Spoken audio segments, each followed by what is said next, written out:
दिलेले सर्व माल त्यात भरला. तेव्हा त्यांची परीक्षा पाहण्याकरता सत्यनारायणाने संन्यासाचा वेश धारण केला आणि साधुवाणाला ते म्हणाले की साधो, आपल्या नौकेमध्ये काय आहे? द्रव्याने चढून गेलेले दोघेही वाणिकजन उपहासाने त्यांना म्हणू लागले, संन्यासी महाराज, आपल्याला द्रव्य पाहिजे का म्हणून आपण हे विचारत आहात का? आमचे द्रव्य पळवण्याचा तुमचा विचार तर नाही ना? आमच्या नौकेमध्ये फक्त पाला आणि पाचोळा आहे. असे असत्य भाषण बोलून भगवान फक्त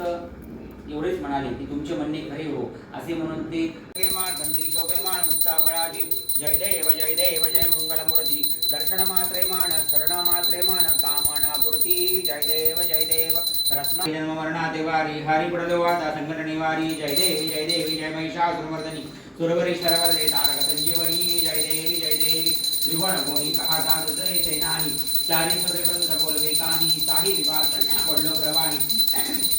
हेतु भक्ताला गेले दासाला गे पावती रवलाई जय देवी जय महिषासुरमर्दनी सुरवरी शरवरदे तारक संजीवनी जय देवी प्रसन्न वदनी प्रसन्न होती निराशा क्लेशापासून सोडी तोडी भोपाशा अंबे दुजवा सोन पूर्ण पूर्विराशा वाळू श्रीपती तुझ भक्त भावा जय देव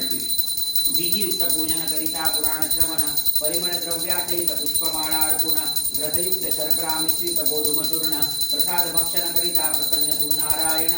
जय देव शतानंदे विप्रे पूर्वी व्रत हे आचरिले दरिद्र दरुणी अंती दया ते मोक्षपदा नेले त्यापासून हे व्रत याचनेंची सकला कृत झाले भावार्थी पूजिता सर्व ऐच्छित लाभले जय देव साधू वैशे संततीसाठी तुझा प्रार्थिले इच्छित कृता मधांध होऊन व्रतना आचरिले त्या पापाने संकटी पडून दुःखही भोगले